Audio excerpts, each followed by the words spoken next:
Olá para você que veio participar conosco de mais um encontro do Elas em Nós, agora na temporada sobre Maria Callas, né, Lu? Tudo bem? Oi, gente, tudo bom? Então, hoje nós vamos falar sobre quem parecia ser de fato a Maria Callas. Obviamente, é importante a gente se dar conta que primeiro, né, para a gente saber como ela era de verdade, a gente precisaria estar aqui com ela. Exato. E a gente não tá. Segundo, que como ela é uma figura que é mais recente, ela faleceu, digamos assim, num tempo próximo, e foi uma figura muito icônica, muito famosa, né? Existem uma série de livros biográficos sobre ela, que vão trazer dados diferentes e às vezes dados divergentes sobre a história de vida dela. E visões às vezes também, né? Interpretações diferentes sobre esses dados. Eu Exato. acho bem interessante. E por que a gente está falando isso, né, Lu? Porque na verdade, assim, às vezes eu vou trazer posicionamentos um pouquinho diferentes dos da Lu, claro, e vice-versa. Por quê? Porque a gente não tem certeza sobre o que de fato aconteceu com ela, certeza absoluta. Foi assim, né? A gente sabe, aliás, que até na vida da gente, às vezes isso também não é tão fácil, tão cristalino, porque tem muitas versões sobre acontecimentos e interpretações. Às vezes a leitura que tu faz de alguma coisa não é a leitura que eu faço, e isso é normal. Tu, que eu quero dizer, a gente, claro, né, na claro, vida, claro. um fato. Às vezes acontece um fato com nós duas, para uma de nós o fato é uma coisa, para outra é outra, se percebe de formas diferentes. Então isso eu acho que é da vida, né? Faz parte. Mas uma coisa que nos chamou a atenção e que a gente observa é o modo como a Maria Callas, ela lidava com essa construção chamada Callas. Ela mesma se dirigia, né, a cantora, né, a soprano na terceira pessoa. Exato. Né? Então, por isso que a gente resolveu hoje tratar inicialmente desse tema, que é o tema que envolve a construção daquilo que a gente chama de persona.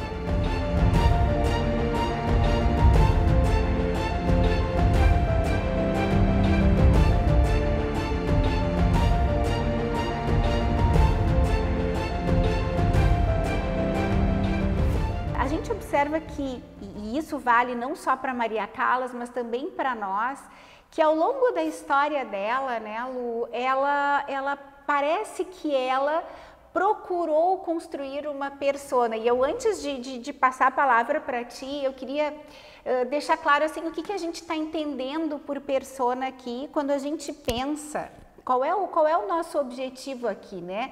É pensar um pouquinho sobre a construção da identidade, de quem ela era, e ao mesmo tempo trazer essa reflexão para nós, né? Claro que o ponto não é tanto discutir sobre ela, mas o que a gente aprende com ela, né? E aprende também sobre a construção de quem nós somos, Exato, né? Porque nós também construímos as nossas personas. Exatamente. Né?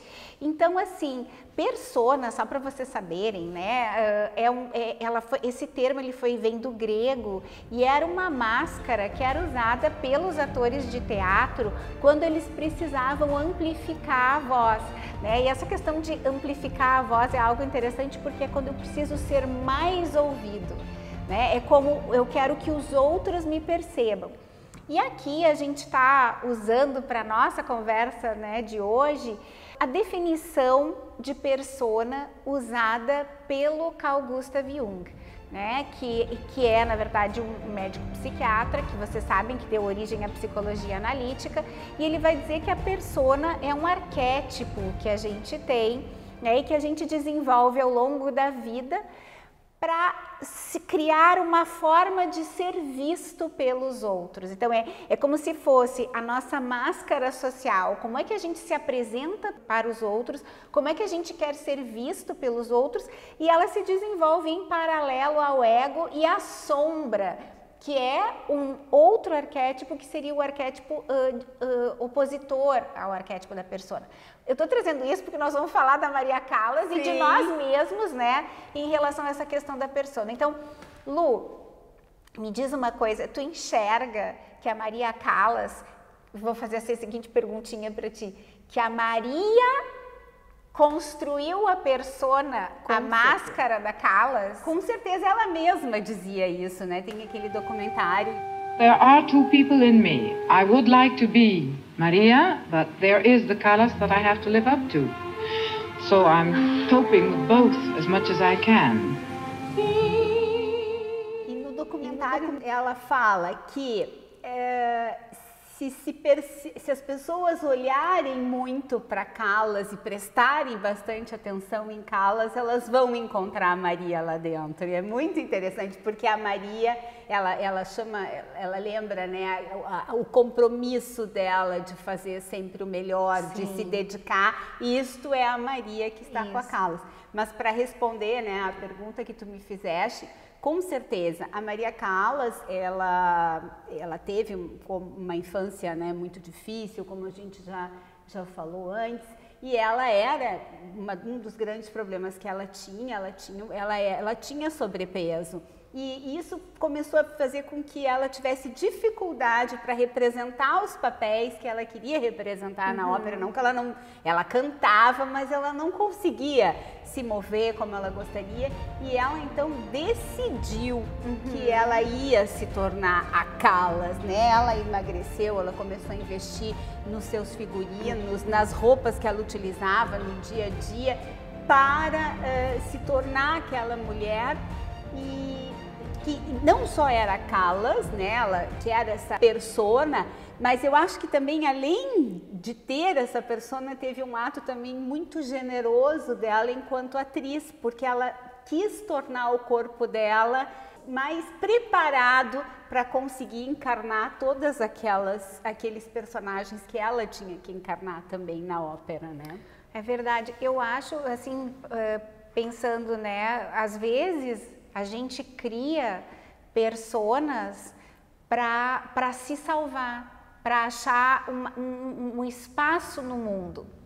E eu vejo assim que a Maria Callas, esse é o meu olhar, né? Ela nasceu, né, nos Estados Unidos, acho que isso é uma coisa importante da gente colocar. Ela teve pais, né, que tinham uma relação bastante conturbada. Ela já foi uma criança de substituta, né? Ela veio para substituir. O que aconteceu? A mãe dela perdeu um irmão com 2 aninhos, não se sabe muito bem se foi de febre tifoide ou de meningite, porque os sintomas são parecidos. Naquela época, o menino morreu. E a mãe dela foi, então, procurar conselhos espirituais, astrológicos e engravidou novamente, tendo, por força até desses conselhos, de todas essas orientações, uma certeza de que a criança que viria seria uma reencarnação do menino. Essa mãe também passou por várias dificuldades, porque quando ela estava grávida, com 5 meses, eles tiveram que ir embora da Grécia, e onde eles tinham uma condição econômica bem boa, bem confortável, e eles tiveram que emigrar para os Estados Unidos, e lá começaram a passar dificuldades, né? Teve uma série de problemas econômicos, então isso já trouxe muito estresse para essa gravidez. E quando a criança nasceu, era uma menina e morena, né? Então essa mãe, ela vinha esperando um novo menino de olhos azuis, aquela reencarnação. E quando ela viu uma menina morena, ela entrou, eu acho, em choque. Não era aquilo que ela esperava. Ela ficou 3 ou 4 dias sem conseguir olhar para a criança, sem se aproximar da criança. E só depois disso é que ela conseguiu entrar em contato com a Maria, mas sempre foi...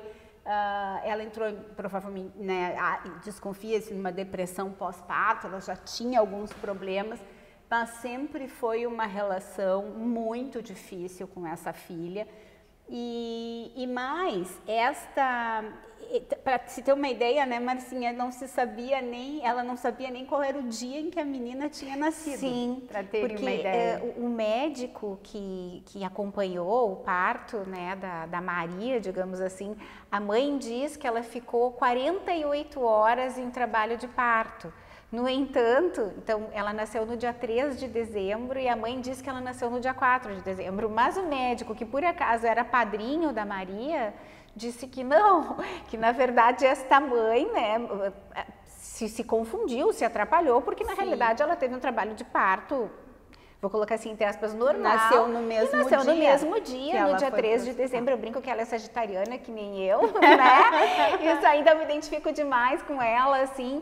Mas eu acho que tem uma questão bem importante, né, que tu traz aqui, que a história dela passa por uma história de precisar, como meio de sobrevivência, ter algo que encantasse o mundo para que ela pudesse ser aceita. Sim, acho que ela foi buscando sempre uma aceitação, né? Isso, tanto porque ela... nos relacionamentos, como depois, como tu disseste, do público. Exato, ela foi ela nasceu num berço de rejeição, de certa forma, por parte da mãe, que é uma figura muito importante para a criança, né? E que seguiu rejeitando ela durante toda uma vida. Exato. Né? É muito pesado. Muito triste e pesado.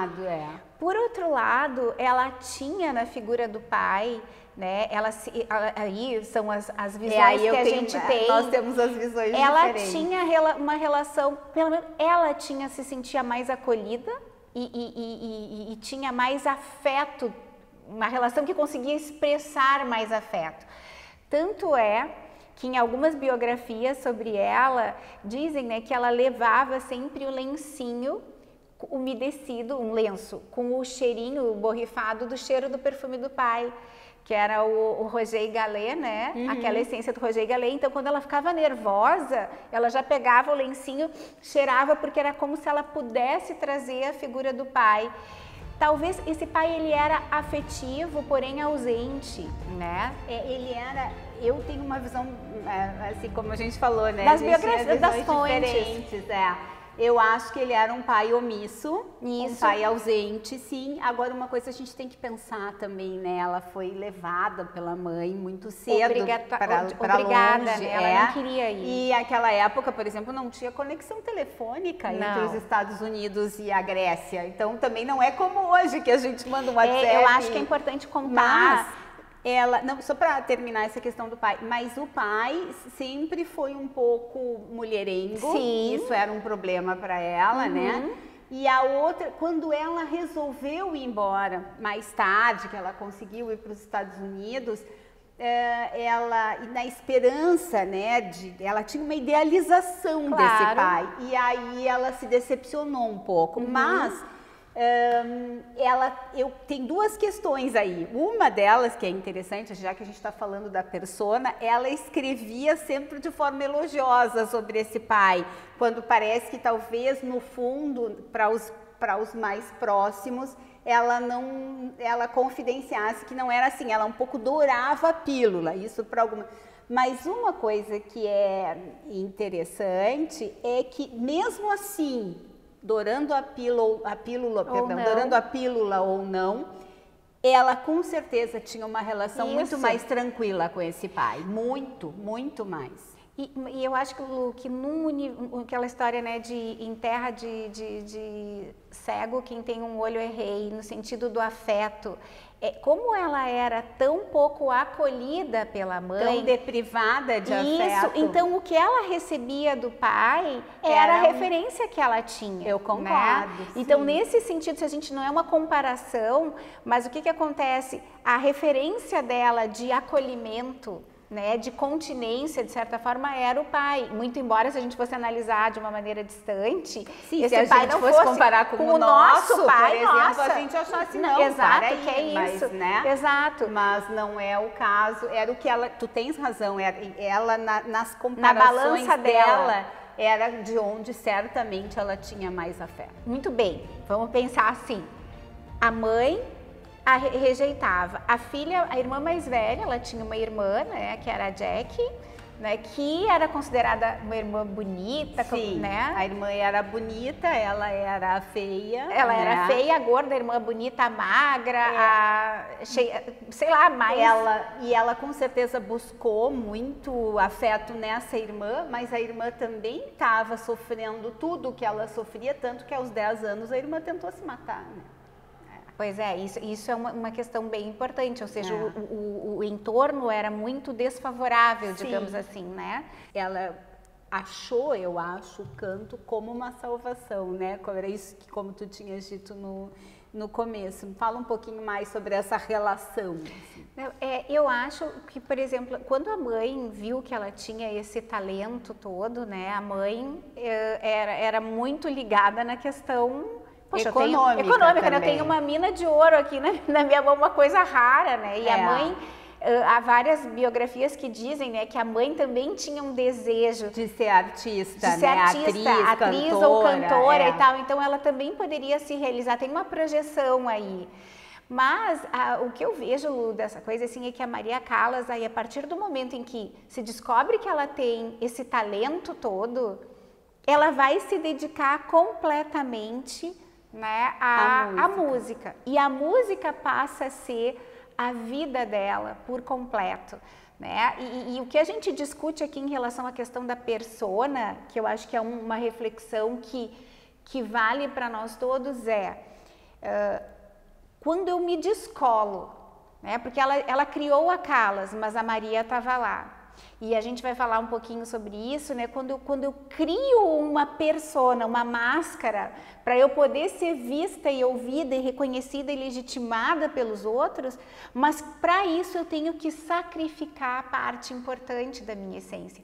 E o que eu observo que a Maria fez, e acho que, sei lá se tu concorda comigo ou não, é que ela, de certa forma, botou a Maria Callas fez, botou a Maria para dormir, para poder ser a Callas.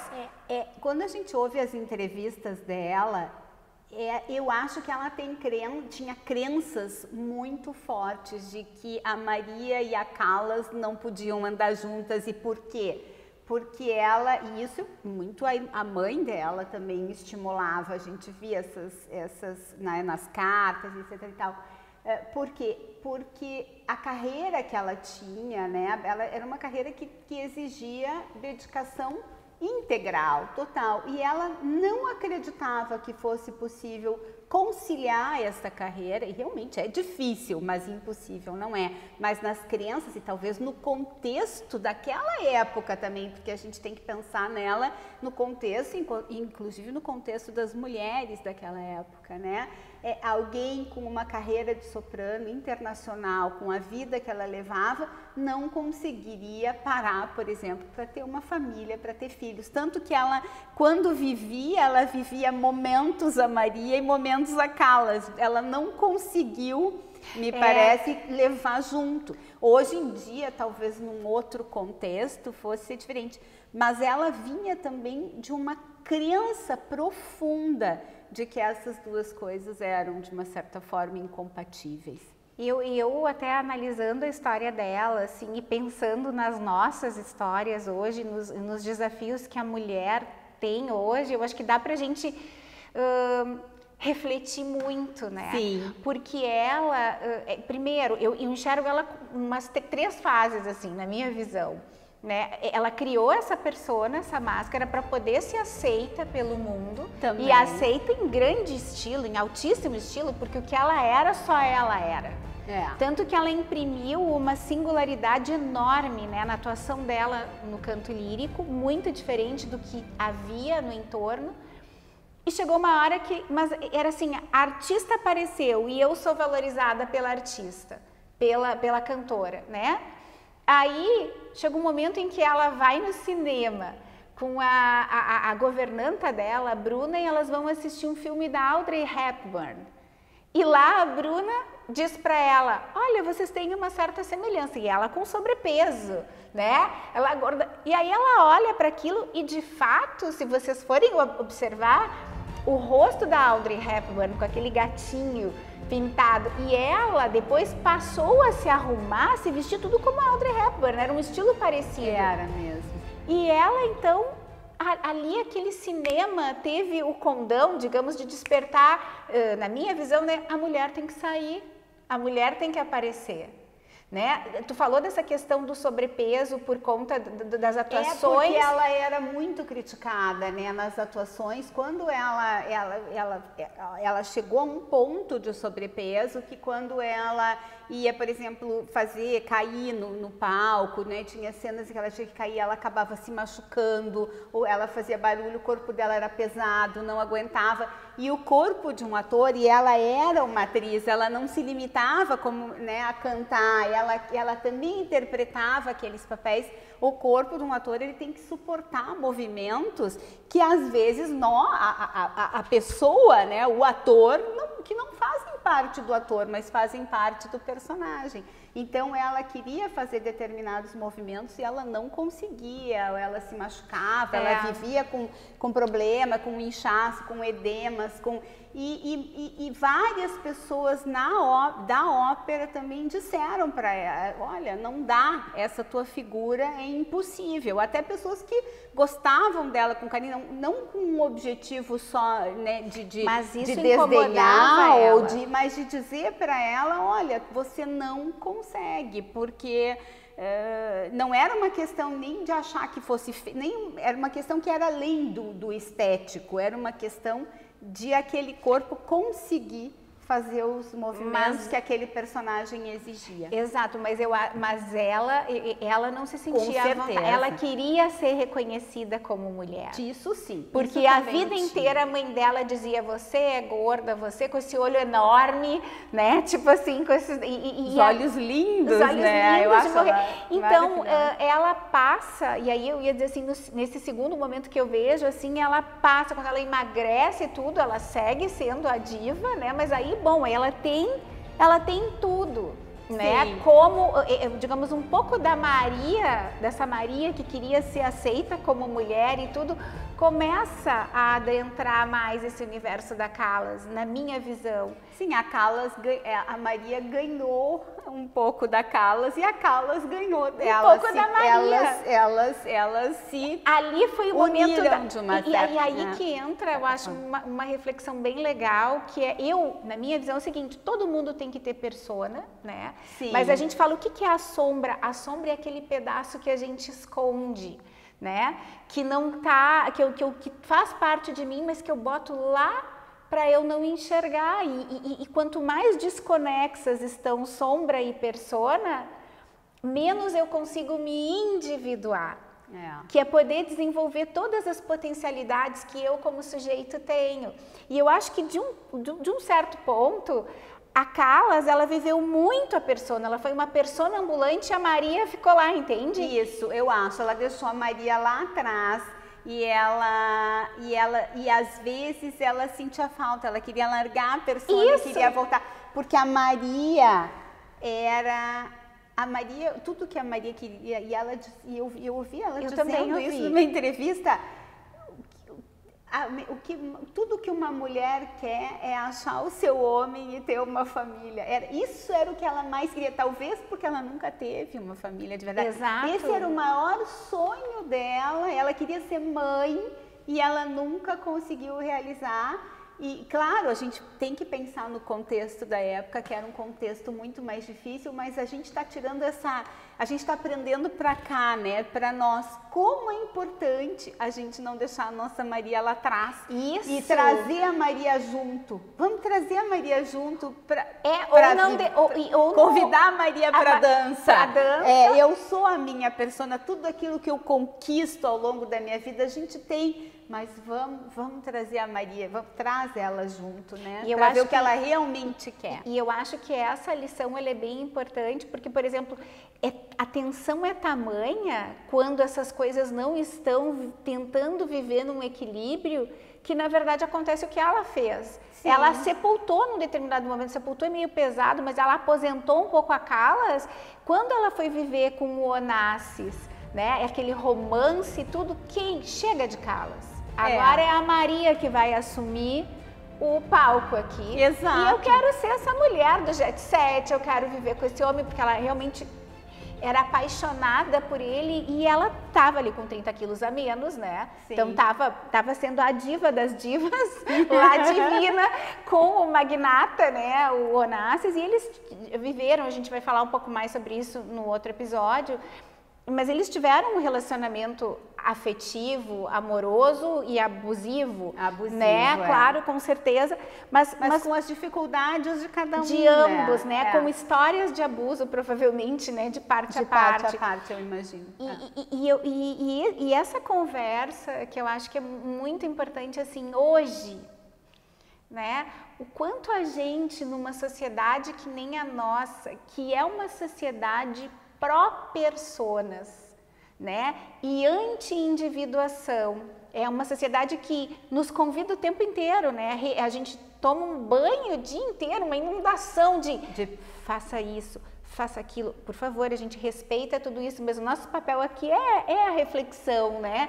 Se você quer resolver numa pílula, sim, resolve tudo, né? Nas redes sociais, enfim, a gente também está aqui numa delas, mas a gente quer propor essa reflexão, até que ponto a gente consegue ter consistência na individuação para levar junto a Maria e a Carlas, para levar junto a Luciane Mint, a Márcia Villarroel, né? A gente está usando essas metáforas aqui, sim, mas assim, nós não podemos ser, na minha visão, personas só. Nós temos que trazer a nossa sombra, nós temos que trabalhar pela individuação, e individuação significa sermos seres consistentes, que trazem com autenticidade aquilo que nós somos. Eu tô ouvindo falar, eu me lembro da Frida. O que ela fazia? Ela ia cada vez se construindo, né? A minha obra de arte, mas numa jornada de cada vez maior autoconhecimento, né? Sempre entrando, sempre se conhecendo. E eu acho que é o que a gente traz o que a Callas nos faz pensar muito, vamos juntar. Claro que nessa, digamos assim, nesta criatura, né, que vai sair daí, vai ter um pouco de Callas, um pouco de Maria, mas as essências vão andar juntas. Eu acho que isso é o mais importante, né? Uhum. E a uma vai transformando a outra, mas elas vão caminhando juntas sem que uma que não seja transformada, porque obviamente a transformação vai pegar a Maria, vai pegar a Callas, mas sem que os nossos desejos, aqueles não transformados, fiquem lá atrás para um dia a gente pensar por que não, né? Eu acho que essa é a grande lição que ela nos traz. Marcinha, numa nota musical, o que a Callas deixa pra gente hoje? Ela nos ensina, para mim, que a gente não viva, né, de maneira fragmentada. Essa é a minha percepção, que a gente não seja persona, que a gente deixe a nossa sombra se integrar àquilo que nós somos e que a gente acredite de verdade que a gente pode ser tudo, ser tudo na nossa pequenez, no nosso empreendimento de construção da pessoa que nós somos, mas que a gente não precisa abrir mão de ser a mulher para ser a profissional, para ser a mãe e vice-versa, né? Que a gente possa integrar todas as nossas faces. Eu acho que a gente já falou isso da Cleópatra. Sim. Isso é recorrente e isso é um tema recorrente na nossa vida, né? A gente sempre vive esse dilema e essas mulheres nos mostram de formas diferentes que o caminho para a individuação, para sermos a nossa melhor possibilidade de ser de forma mais autêntica, o caminho é a integração. Chegamos ao final do nosso segundo episódio da temporada Maria Callas do Elas e Nós e convidamos vocês para na próxima semana assistirem ao nosso último episódio da temporada. Maria Callas, a Fênix. Vem com a gente!